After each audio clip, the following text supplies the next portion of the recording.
اللہ رب العالمین وصلی اللہ علی محمد وآلہ الطاہرین ولعنۃ اللہ علی اعدائہم اجمعین۔ موضوع گفتگو نماز، اور ہماری اس گفتگو کا عنوان ہے واجبات نماز۔ واجبات نماز میں سے چوتھا واجب ہے قراءت۔ قراءت کے معنی وہ کہ عام طور پر پڑھنے کے ہیں، لیکن جب کہا جائے نماز میں واجب ہے قراءت تو اس کے معنی ہے پہلی اور دوسری رکعت میں سورہ اور سورہ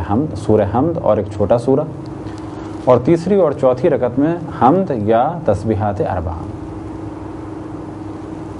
رکوع سجود میں پڑھی جانے والی چیزوں کو وہ کہ قراءت کہا جا سکتا ہے، لیکن کہا جاتا ہے کہ وہ ذکر ہے۔ واجب ہے کہ پہلی اور دوسری رکعت میں سورہ حمد پڑھی جائے اور ایک چھوٹا سورہ پڑھا جائے، البتہ واجب نمازوں میں۔ نافلہ میں فقط سورہ حمد پڑھی جائے گی، اور بہت ساری جو مستحب نمازیں ہیں مختلف نمازوں میں مختلف اذکار اور آیات اور مختلف سورے ہیں، لیکن اس وقت ہماری گفتگو ہے واجب نمازیں۔ واجب نمازوں میں خصوصاً واجب یومیہ میں پہلی رکعت میں ایک دفعہ سورہ حمد اور ایک چھوٹا سورہ پڑھنا ہے۔ وہ چھوٹا سورہ سورہ قدر بھی ہو سکتا ہے، سورہ ناس بھی ہو سکتا ہے، اور سورہ توحید بھی ہو سکتا ہے۔ ان کے علاوہ بھی دوسرے سورے ہو سکتے ہیں، لیکن اگر بڑا سورہ پڑھا جائے تو بھی نماز پہ کوئی اثر نہیں پڑتا۔ لیکن اگر کوئی سورہ والضحیٰ پڑھنا چاہے تو ساتھ میں الم نشرح پڑھے، اور اگر سورہ فیل پڑھنا چاہے تو ساتھ میں سورہ قریش پڑھے۔ یہ ایک احتیاط ہے کہ جو اکثر مراجع نے اس جانب توجہ دلائی ہے کہ والضحیٰ کو تنہا نہ پڑھیں، اسی طریقے سے الم نشرح کو تنہا نہ پڑھیں، اسی طریقے سے سورہ قریش کو اور سورہ فیل کو بھی تنہا نہ پڑھیں۔ بس جب بھی پڑھیں تو ان دو سوروں کو ملا کر پڑھیں، یعنی دونوں سورے پڑھیں۔ ملا کر پڑھنے سے مراد یہ نہیں ہے کہ بسم اللہ ختم کر دیں، بلکہ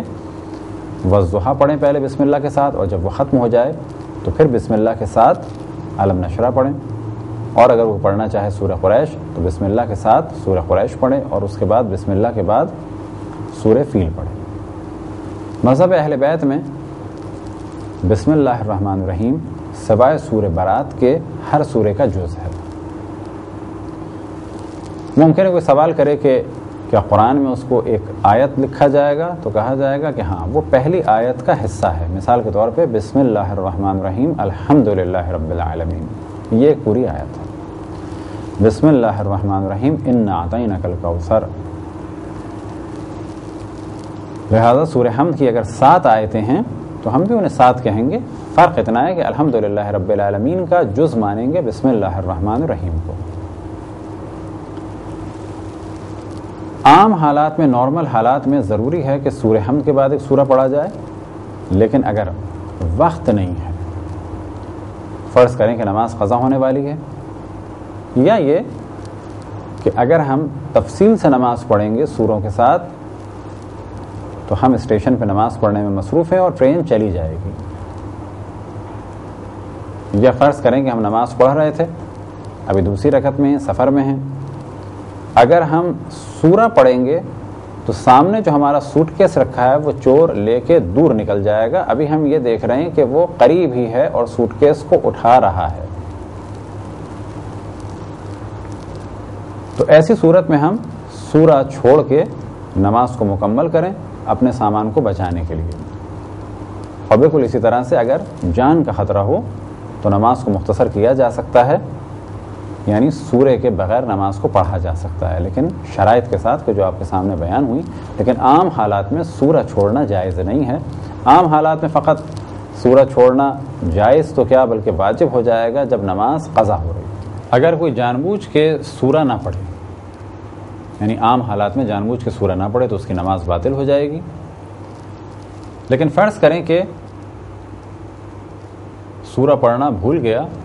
اور رکوع میں چلا گیا تو اس سے اس کی نماز باطل نہیں ہوتی، بشرط یہ کہ اگر بھول گیا۔ اسی طرح سے اگر کسی نے سورہ پہلے پڑھ لیا اور سورہ حمد کو بھول گیا اور رکوع میں چلا گیا تو بھی نماز ہو جائے گی، لیکن اگر رکوع میں جانے سے پہلے اسے یاد آ جائے کہ میں نے سورہ حمد نہیں پڑھا تو اس پر واجب ہے کہ پہلے سورہ حمد پڑھے اور اس کے بعد دوبارہ سورہ پڑھے اور پھر رکوع میں جائے۔ اگر کوئی سورہ پڑھنا بھول جائے اور رکوع میں جانے والا ہو، گیا نہ ہو، تو اس پر واجب ہے کہ واپس آ جائے۔ یعنی اگر فرض کریں کہ سورہ بھول گیا اور ابھی رکوع میں اس نے جانا شروع کیا لیکن پوری طریقے سے رکوع میں نہیں گیا تھا، تو اس پر واجب ہے کہ واپس کھڑا ہو، اگر سورہ بھول گیا تھا تو سورہ پڑھے، اور اگر حمد بھی بھول گیا تھا تو پہلے حمد پڑھے اور اس کے بعد سورہ پڑھے۔ واجب نمازوں میں ان سوروں کا پڑھنا جائز نہیں ہے کہ جن میں واجب سجدے ہیں۔ واجب سجدے 4 صورتوں میں ہیں، وہ کہ ان کے علاوہ مستحب سجدے بھی ہیں۔ مستحب سجدے والی صورتوں کو پڑھنے میں حرج نہیں، لیکن جن میں واجب سجدہ ہے انہیں نہیں پڑھ سکتے۔ اگر بھول کے ان سوروں کی تلاوت شروع کر دے کہ جن میں واجب سجدہ ہے تو جب بھی اسے یاد آئے اسے ترک کر دے، لیکن اگر وہ اس آیت تک پہنچ جائے کہ جس پر سجدہ کرنا واجب ہے تو ایسی صورت میں اشارے سے اس طرح سجدہ کرے اور سورے کو مکمل کرے، اور سورہ مکمل کرنے کے بعد بہتر ہے کہ ایک اور سورہ پڑھے، اور نماز ختم کرنے کے بعد اس آیت کے لیے کہ جس پہ سجدہ واجب تھا اور اشارے سے سجدہ کیا، ایک سجدہ دوبارہ بجا لائے۔ مستحب نمازوں میں سورہ واجب نہیں ہے، لیکن بعض مستحب نمازیں ایسی ہیں کہ وہ بغیر سورے کے ہو نہیں سکتی، جیسے کہ نماز وحشت۔ بس نماز وحشت اگر کوئی پڑھنا چاہے تو ضروری ہے کہ پہلی رکعت میں سورہ حمد کے بعد آیت الکرسی اور دوسری رکعت میں سورہ حمد کے بعد 10 دفعہ انا انزلناہ پڑھے۔ تو یہ تو ایک خاص مجبوری ہے کہ نماز وحشت نہیں ہو سکتی، لیکن اگر فقط ایک مستحب نماز پڑھنا چاہیں تو سورہ پڑھنا ضروری نہیں ہے۔ حتیٰ اگر ایک مستحب نماز کے جو واجب ہو گئی ہو نذر، قسم یا عہد کی وجہ سے، تو اس میں بھی سورہ پڑھنا واجب نہیں ہے، لیکن اگر پڑھا جائے تو کوئی حرج بھی نہیں ہے بلکہ بہتر ہے۔ نافلہ نماز میں سورہ کی ضرورت نہیں ہے، بلکہ نافلہ نماز فقط سورہ حمد ہی کے ذریعے سے ہوگی۔ اگر نماز میں سورہ توحید یا سورہ کافرون شروع کر دی جائے تو پھر جائز نہیں ہے کہ ان سوروں کو ترک کر کے کسی اور سورہ کو شروع کیا جائے، لیکن اگر جمعے کے دن بے خیالی میں سورہ جمعہ اور منافقون کے بدلے سورہ توحید یا سورہ کافرون کو شروع کر دیا جائے تو اگر نصف تک نہیں پہنچے ہیں تو پھر پلٹ سکتے ہیں، لیکن اگر نصف تک پہنچ گئے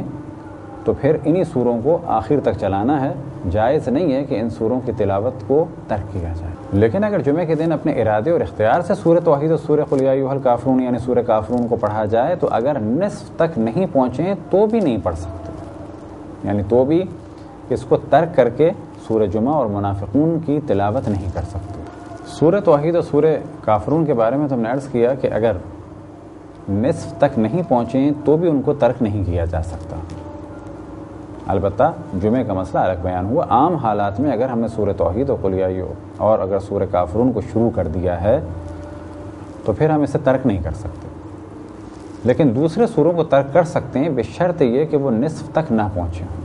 لیکن اگر کوئی اور سورہ نصف یا اس سے زیادہ ہو گیا ہے تو پھر اس کو بھی ترک نہیں کر سکتے، اسی کو مکمل کرنا ہے۔ لیکن فرض کریں کہ ہم نے ایک سورہ شروع کیا اور وہ سورہ ہمیں یاد بھی ہے، لیکن بیچ میں ایک ایسا حادثہ اور واقعہ ہو گیا کہ ہم اسے اب پڑھ نہیں سکتے، کوئی ایسی مجبوری ہے کہ ہمیں نماز مختصر کرنی ہے، تو ایسی صورت میں اس سورے کو اگرچہ وہ نصف سے زیادہ ہو گیا ہو ترک کر سکتے ہیں۔ فرض کریں کہ ہم کسی ریلوے اسٹیشن پہ تھے اور ایک سورہ ہم نے شروع کیا سورہ قدر اور وہ نصف یا اس سے زیادہ ہو گیا، فوراً ہمیں احساس ہوا کہ اگر اسے مکمل کریں گے تو مشکل ہو جائے گی، اور فوراً ہم نے سورہ کوثر کی تلاوت کی اور نماز کو ختم کر دیا، تو یہ عمل جائز ہوگا۔ لیکن اگر عام حالات میں ہم نے سورہ قدر شروع کیا، نصف یا اس سے زیادہ ہو گیا، تو بغیر کسی عذر کے آدھے کے بعد یعنی نصف سے زیادہ ہونے کے بعد ہم اس سورے کو ترک نہیں کر سکتے۔ تو ایک صورت تو یہ ہے کہ اگر مجبوری ہو تو ترک کر سکتے ہیں، اور دوسری صورت یہ کہ ایک سورہ ہمیں یاد تھا، ہم نے پڑھنا اسے شروع کیا اور آدھے سے زیادہ ہم پڑھ چکے ہیں اور اب ہمیں احساس ہوا کہ ہم اسے بھول چکے ہیں یا بار بار غلطیاں ہو رہی ہیں، اور کنفرم نہیں ہے ہمیں کہ یہ ہم صحیح پڑھ رہے ہیں یا نہیں پڑھ رہے، تو ایسی صورت میں بھی آدھے سے زیادہ پڑھنے کے باوجود بھی اس سورے کو ترک کر کے کسی دوسرے سورے کی تلاوت کو اختیار کیا جا سکتا ہے۔ مرد پر واجب ہے کہ فجر اور مغرب اور عشاء کی نماز میں پہلی یا دوسری رکعت میں حمد اور سورے کو بلند آواز سے پڑھیں۔ اب خواتین کیا کریں؟ وہ بلند آواز سے پڑھ سکتی ہیں، تو کہا جائے گا کہ اگر کوئی نامحرم سن رہا ہے تو پھر وہ آہستہ پڑھیں، ورنہ خواتین بھی فجر اور مغرب اور عشاء کی نماز کی پہلی اور دوسری رکعت میں حمد اور سورے کو بلند آواز سے پڑھ سکتی ہیں۔ ظہر اور عصر خواتین اور مرد دونوں پر لازم ہے کہ اس کی پہلی اور دوسری رکعت میں حمد اور سورے کو آہستہ پڑھیں۔ تو اس جانب توجہ رہے کہ جب بھی کہا جاتا ہے کہ فجر اور مغرب اور عشاء کی نماز کو بلند آواز سے پڑھا جاتا ہے تو وہاں پر مراد ہے پہلی اور دوسری رکعت کا حمد اور سورہ، اور جب کہا جاتا ہے کہ ظہر اور عصر کو آہستہ پڑھنا چاہیے تو وہاں پر مراد ہے ظہر اور عصر کی پہلی اور دوسری رکعت کا حمد اور سورہ، کیونکہ تمام نمازوں کی تیسری اور چوتھی رکعت، یعنی مغرب کی تیسری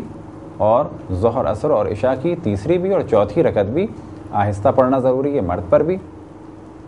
اور خواتین پر بھی۔ اسی طریقے سے چوتھی رکعت کو بھی مرد پر بھی لازم ہے کہ آہستہ پڑھے اور خواتین پر بھی لازم ہے آہستہ پڑھے۔ بس جب بھی گفتگو ہو بلند آواز سے نماز پڑھنے کی اور آہستہ نماز پڑھنے کی تو وہاں پر مراد ہے پہلی اور دوسری رکعت کا حمد اور سورہ۔ اگر کوئی جان بوجھ کے ظہر عصر کی نماز میں حمد اور سورے کو بلند آواز سے پڑھے تو نماز باطل ہو جائے گی، اور جان بوجھ کے فجر اور مغرب اور عشاء میں پہلی اور دوسری رکعت میں حمد اور سورے کو جان بوجھ کر آہستہ پڑھے تو اس کی نماز باطل ہو جائے گی۔ لیکن فرض یہ کرے کہ ظہر عصر میں اس نے بلند آواز سے پڑھا اور کسی ایک جگہ جا کے اسے یاد آیا کہ یہ نماز مجھے آہستہ پڑھنی تھی، فرض کریں کہ آدھے سے زیادہ سورہ حمد ہو چکی ہے، تو کیا اس کو دوبارہ پڑھنی ہے؟ تو جواب یہ ہے کہ دوبارہ نہیں پڑھنی ہے، جیسے ہی اسے یاد آیا اب خاموش ہو جائے۔ اسی طریقے سے اگر فجر و مغرب اور عشاء کی نماز کو جیسے بلند پڑھنا تھا آہستہ پڑھنا شروع کر دیا اور بیچ میں یاد آیا کہ یہ تو مجھے بلند آواز سے پڑھنی تھی، تو جتنی آہستہ پڑھی ہے وہ کافی ہے، جب یاد آ گیا تو اب بلند آواز سے پڑھنا شروع کر دیں۔ بلند آواز اور آہستہ آواز کے بارے میں بھی جانب توجہ دلائیں کہ جب کہا جاتا ہے بلند آواز سے پڑھا جائے تو یعنی نارمل آواز ہو کہ جو انسان خود بھی سن سکے اور قریب اگر کوئی ہے تو وہ بھی سن سکے۔ مراد یہ نہیں ہے کہ جس طرح سے اذان دیتے ہیں جس طرح سے انسان چیختا ہے اس طریقے سے پڑھے، کیونکہ اگر نماز کے دوران بہت زیادہ آواز کو بلند کرے تو اس کی نماز باطل ہو جائے گی۔ اسی طریقے سے جب کہا جاتا ہے کہ ظہر و عصر کی نماز کو آہستہ پڑھنا ہے تو وہاں بھی قطعاً یہ مراد نہیں کہ جیسے بعض لوگ دل ہی دل میں نماز پڑھتے ہیں، وہ طریقہ بالکل صحیح نہیں ہے، بلکہ ہونٹوں میں حرکت اور جنبش ہونی چاہیے، زبان میں حرکت اور جنبش ہونی چاہیے، اور مختصر سی بہت ہی آہستہ سے آواز بھی نکلنی چاہیے۔ اب یہ آواز اگر شور نہ ہو رہا ہو تو انسان خود سن سکے، بس ممکن ہے کسی کمرے میں بہت زیادہ سکوت کا عالم ہو، بہت زیادہ سناٹا ہو، تو دوسرا فرد بھی ہماری ظہر عصر کی نماز کی پہلی اور دوسری رکعت کے حمد اور سورے کو سن سکتا ہے تو کہا جائے گا کوئی حرج نہیں ہے، بس ہمیں بہت آہستہ پڑھنا ہے۔ اور ساتھ میں ایک مثال ہم عام طور پہ دیتے ہیں کہ جب کہا جاتا ہے کہ ٹی وی یا ریڈیو کی آواز کو بالکل کم کر دو تو اس سے مراد بند کر دو نہیں ہوتی بلکہ کم کر دو۔ اسی طریقے سے ظہر عصر میں بالکل ہی آہستگی سے پہلی اور دوسری رکعت میں سورے اور چھوٹے سورہ حمد اور سورے کو پڑھنا ہے، نہ یہ کہ بالکل آواز کو ختم کر دیا جائے اور دل ہی دل میں پڑھا جائے۔ واجب ہے ہر بالغ پر کہ وہ اپنی نماز کو صحیح کرے اور صحیح طریقے سے نماز پڑھے، لیکن اگر کوئی اپنی نماز صحیح نہ کر سکتا ہو تو پہلی فرصت میں تو اس پر لازم ہے کہ نماز کو صحیح کرے، لیکن اگر صحیح نہ کر سکتا ہو تو کیا کرے؟ وہ جا کر جماعت کے ساتھ نماز پڑھے تاکہ وہ سورے یا وہ اذکار کہ جو وہ نہیں پڑھ سکتا کم سے کم وہ جماعت کے ساتھ صحیح ہو جائیں۔ سیکھنا ضروری ہے، لیکن اگر کوئی سکھانے کی اجرت مانگے، نماز کے سکھانے کی اجرت مانگے اور کہا کہ میں نماز سکھاؤں گا اور اس کی یہ فیس ہوگی، تو یہ عمل جائز نہیں ہے، کیونکہ واجبات کی اجرت لینا جائز نہیں ہے۔ البتہ یہ ممکن ہے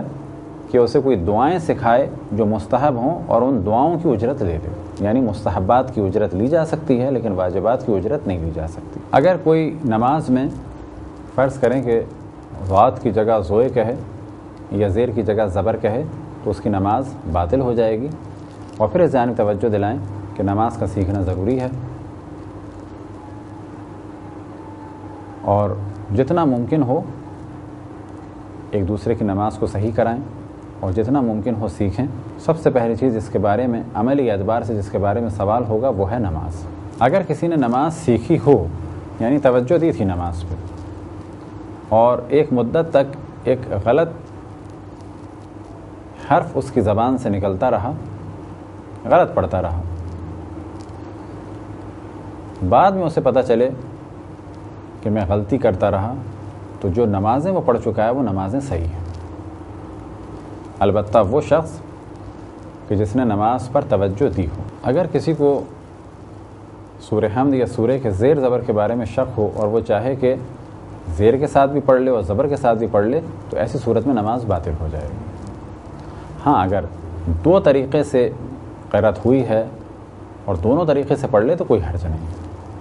اسی طریقے سے اگر کہیں سین اور صاد میں یا ہا اور ہے میں کسی کو شک ہو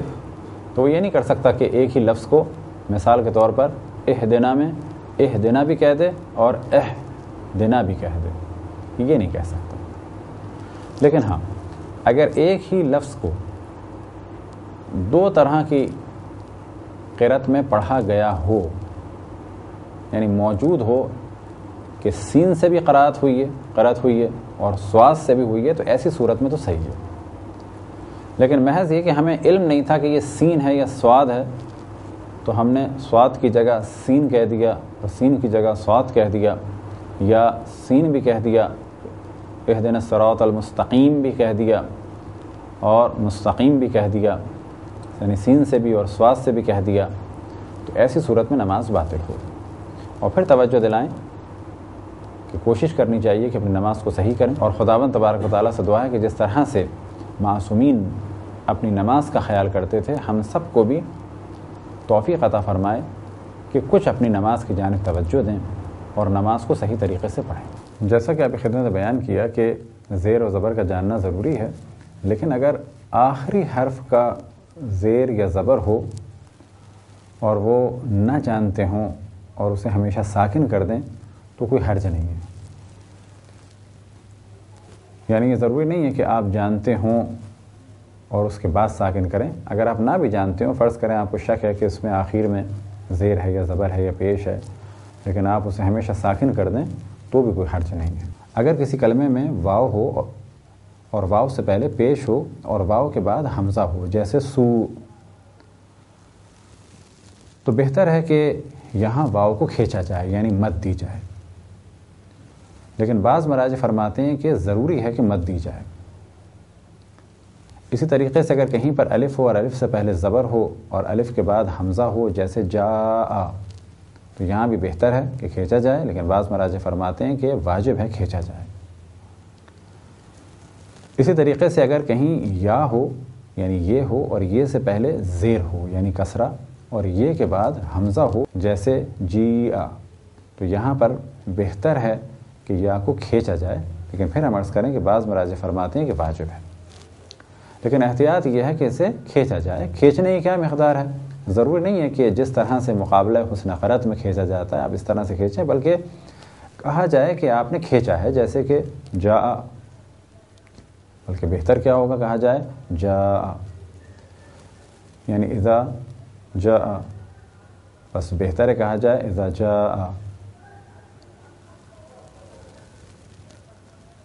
اور اب اس جانب بھی توجہ دلاتے چلیں کہ کچھ حضرات ہمارے ہیں تجوید کی تعلیم حاصل کرنے کے بعد یہ تصور کرتے ہیں کہ جتنے بھی قواعد تجوید میں ہیں ان سب کا تعلق نماز سے یا دعاؤں سے ہے۔ یہ قطعاً غلط نظریہ ہے۔ بس یہاں پر گفتگو کو تقسیم کرنا چاہیے کہ کچھ قواعد ہیں واجب قرأت کے اور کچھ قواعد ہیں مقابلہ حسن قرأت کے۔ مثال کے طور پہ جیسے بڑے بڑے قاری جیسے شہریار پرہیزگار، اسی طرح سے عبد الباسط، اور یہ بڑے بڑے قاری تلاوت کرتے ہیں، تو وہ ایک الگ علم ہے اور اس کا تعلق ہے علم تجوید سے، بس تمام وہ قواعد اور تمام وہ صفات کے جو علم تجوید میں بیان کی جاتی ہیں ان کا بجا لانا یہاں پر ضروری نہیں ہے، بلکہ اکثر مراجع فرماتے ہیں کہ وہ قواعد کے جو علم تجوید میں ہیں اس کی واجب نماز میں کوئی ضرورت نہیں ہے، فقط جو احتیاط ہے وہ یہاں پر مد میں ہے۔ اسی طریقے سے اگر الف کے بعد کوئی ساکن حرف ہو اور الف سے پہلے مد ہو، جیسے ولا الضالین، تو یہاں پر خوئی فرماتے ہیں اور بعض مراجع فرماتے ہیں کہ لازم ہے، اور بعض مراجع فرماتے ہیں کہ بہتر ہے کہ ولا الضالین یعنی الف کو کھینچا جائے، لیکن یہ کھینچنا ایسا نہیں ہے کہ جس طرح سے مقابلہ حسن قرت میں کھینچا جاتا ہے، فقط یہ کہا جائے کہ تھوڑا سا کھینچا ہے۔ کیوں کھینچا ہے؟ کیونکہ پہلے زبر ہے، پھر الف ہے اور بعد میں ایک ساکن حرف ہے، تو یہاں پر بھی کھینچا جائے۔ اسی طریقے سے ایک اور مسئلہ پیش آتا ہے جسے کہا جاتا ہے وقف بالحرکت اور وصل بالسکون۔ فرض کریں کہ آپ سورہ حمد کی تلاوت کر رہے ہیں اور آپ کو جلدی ہے اور ملا کے پڑھنا چاہتے ہیں، تو اگر الگ الگ تلاوت کریں گے تو اس طرح سے پڑھا جائے گا بسم اللہ الرحمن الرحیم الحمد للہ رب العالمین، لیکن اگر ملا کے پڑھنا چاہیں تو کہا جائے گا الحمد للہ رب العالمین الرحمن الرحیم۔ اس مثال کو مد نظر رکھتے ہوئے اب اسی کے بارے میں گفتگو کی جائے۔ فرض کریں کہ آپ ساکن کرنا چاہتے ہیں تو آپ کو کہنا چاہیے الحمد للہ رب العالمین، لیکن اگر آپ کہیں گے الحمد للہ رب العالمین تو کہا جائے گا یہ آپ نے غلطی کی۔ تو بعض مراجع فرماتے ہیں کہ یہ کام بھی نہ کیا جائے، خصوصاً آیا ہوئی، لیکن امام خمینی اور بعض دیگر مراجع فرماتے ہیں کہ اس کی بھی کوئی ایسی حیثیت نہیں ہے کہ نماز باطل ہو۔ اسی طرح سے اگر ملانا ہو تو کس طرح سے ملایا جاتا ہے؟ الحمد للہ رب العالمین الرحمن الرحیم، یعنی وصل کیا جاتا ہے حرکت کے ذریعے سے۔ بس اگر کوئی وصل حرکت کے ذریعے سے نہ کرے بلکہ کہے الحمد للہ رب العالمین الرحمن الرحیم تو کہا جائے گا کہ یہ قواعد کے مطابق صحیح نہیں ہے۔ بس اگر ساکن کرنا ہو تو اس طرح سے ساکن کریں الحمد للہ رب العالمین، اور اگر وصل کرنا ہو تو اس طرح سے وصل کریں الحمد للہ رب العالمین الرحمن الرحیم مالک یوم الدین ایاک نعبد و ایاک نستعین اہدنا الصراط المستقیم۔ بعض دفعہ سوال ہوتا ہے عوام میں، اور یہ ایک جوہلا کے درمیان بڑی گرم بحث ہوئی تھی ایک زمانے میں، کہ اللہم صلی علی محمد و آل محمد صحیح ہے یا اللہم صلی علی محمد و آل محمد صحیح ہے؟ تو ہم ہمیشہ جواب دیتے تھے کہ دونوں صحیح اور دونوں غلط ہیں۔ اگر آپ کو ملا کے پڑھنا ہو یعنی وصل کر کے تو پھر اس طرح سے پڑھنا ہے اللہم صلی علی محمد و آل محمد، اور اگر وقف کے ساتھ پڑھنا ہو تو پھر اس طرح سے پڑھنا ہے اللہم صلی علی محمد و آل محمد۔ بس آپ ملائیں لیکن بغیر حرکت کے، مثال کے طور پہ اللہم صلی علی محمد و آل محمد، تو کہا جائے گا یہ قواعد تجوید کے مطابق صحیح نہیں ہے۔ اور الگ کریں یعنی وصل دیں یعنی فاصلہ کریں اور حرکت کے ساتھ اللہم صلی علی محمد دوں اور پھر کہیں وہ آل محمد، تو کہا جائے گا یہ بھی قواعد کے حساب سے صحیح نہیں ہے۔ بس دونوں صحیح ہیں اپنی جگہ اور دونوں غلط ہیں اپنی جگہ۔ بس اس جانب ہم دوبارہ توجہ دلائیں کہ اگر آپ میں سے کوئی مختصر سے علوم تجوید کو سیکھ لے تو اس کے بعد اس پریشانی میں مبتلا نہ ہو جائیں کہ تمام وہ قواعد جو آپ نے سیکھے ہیں اس کا امپلیمنٹیشن آپ کو نماز میں کرنا ہے۔ کچھ عرصے پہلے ایک والدہ کا فون آیا ہمارے پاس اور انہوں نے یہی کہا کہ میری بچی نے کچھ قواعد سیکھ لیے ہیں تجوید کے، یعنی تجوید کے بارے میں کچھ سیکھ لیا ہے اور اب وہ نماز پڑھتی ہے 1.5 گھنٹے کی، اور انہوں نے کہا کہ آپ ہمیں بتائیں، آپ بچی سے بات کریں، انہیں سمجھائیں۔ پھر میں نے اسے سمجھایا کہ یہ اصل میں ایک جہالت ہے کہ آپ کے استاد نے یہ نہیں بتایا کہ وہ قواعد کے جن کا تعلق علم تجوید اور مقابلہ حسن قرت سے ہے وہ الگ ہیں، اور وہ قواعد اور وہ امور کے جن کی جانب توجہ دینا ضروری ہے واجب قرت میں نماز کے لیے وہ الگ ہیں۔ یہی وجہ ہے کہ بعض لوگوں نے مختصر تجوید کے قواعد سیکھے اور اس کے بعد بعض بڑے علماء کے بارے میں، حتیٰ مراجع کے بارے میں انہوں نے کہا کہ ان کی نماز غلط ہے۔ وجہ کیا تھی؟ وجہ یہ تھی کہ ان کو یہ نہیں معلوم تھا کہ یہ قواعد فقط مقابلہ حسن قرأت کے لیے، صوت کے لیے، لحن کے لیے، اس کا تعلق نماز کے مسائل سے نہیں ہے، البتہ نماز کے مسائل سے کچھ مسائل کا تعلق ہے، جیسا کہ آپ کے سامنے بیان کیا، اور وہ بھی عام طور پر احتیاط فرماتے ہیں کہ اگر الف کے بعد حمزہ ہو اور اس سے پہلے زبر ہو تو یہاں پر مد دیا جائے، یا سے پہلے زیر ہو اور یا کے بعد حمزہ ہو تو یہاں پر بھی مد دیا جائے، جیسے جی آ، اور اگر واو سے پہلے پیش ہو اور واو کے بعد حمزہ ہو تو یہاں پر بھی کھینچا جائے، مد دیا جائے، جیسے سو، یا الف سے پہلے زبر ہو یعنی فتح ہو اور اس کے بعد ساکن ہو تو یہاں پر مد دیا جائے، اور مشہور جو جملہ اس میں مثال کے طور پر بیان کیا جاتا ہے وہ ہے وَلَضَّالِّينَ۔ بس اگر آپ میں سے کوئی پھر اس جانب میں توجہ دلائیں کہ علوم تجوید کو سیکھے تو پہلے سے اس چیز کی جانب متوجہ رہے کہ علوم تجوید کے قواعد کچھ خاص ہیں ترتیل کے لیے اور مقابلہ حسن قرأت کے لیے، اور نماز کے لیے جو شرائط قرأت کی وہ بالکل الگ ہے۔ تیسری اور چوتھی رکعت میں لازم ہے مردوں پر بھی اور خواتین پر بھی کہ جب بھی تسبیحات اربع پڑھیں تو آہستہ پڑھیں، البتہ اس جانب توجہ رہے کہ تسبیحات اربع یا سورہ حمد پڑھنا ہے تیسری اور چوتھی رکعت میں، لیکن بہتر ہے کہ تسبیحات اربع پڑھیں۔ حمد ایک دفعہ پڑھنی ہے، لیکن اگر کوئی تسبیحات اربع یعنی سبحان اللہ والحمد للہ ولا الہ الا اللہ واللہ اکبر پڑھنا چاہے تو وہ 3 دفعہ پڑھے، لیکن اگر وقت کم ہے تو 1 دفعہ بھی کافی ہے۔ اسی طرح سے اگر کوئی تیسری اور چوتھی رکعت میں سورہ حمد پڑھنا چاہے تو اسے چاہیے کہ اس کی بسم اللہ بھی آہستہ پڑھے، جبکہ پہلی اور دوسری رکعت کی بسم اللہ کے بارے میں چاہے وہ آہستہ پڑھنے والی نماز ہو یعنی ظہر و عصر کی نماز ہو، اور چاہے وہ بلند آواز سے پڑھی جانے والی نماز ہو یعنی فجر اور مغرب اور عشاء، لیکن بسم اللہ بہتر ہے کہ بلند آواز سے پڑھی جائے۔ ایک روایت بھی امام حسن عسکری علیہ السلام سے نقل ہوئی جس میں آپ نے 5 علامت مومن کی بیان کی ہیں، جن میں سے ایک یہی علامت ہے کہ بسم اللہ الرحمن الرحیم کو بلند آواز سے پڑھنا۔ یہ بلند آواز سے پڑھنا کہاں پر ہے؟ پہلی اور دوسری رکعت میں، چاہے وہ کوئی بھی نماز ہو، اس کی حمد سے پہلے بھی بسم اللہ بلند آواز سے پڑھی جائے اور اس کے سورہ سے بھی پہلے بسم اللہ بلند آواز سے پڑھی جائے۔ وہ 5 علامتیں میں ضمناً بیان ہو جائیں۔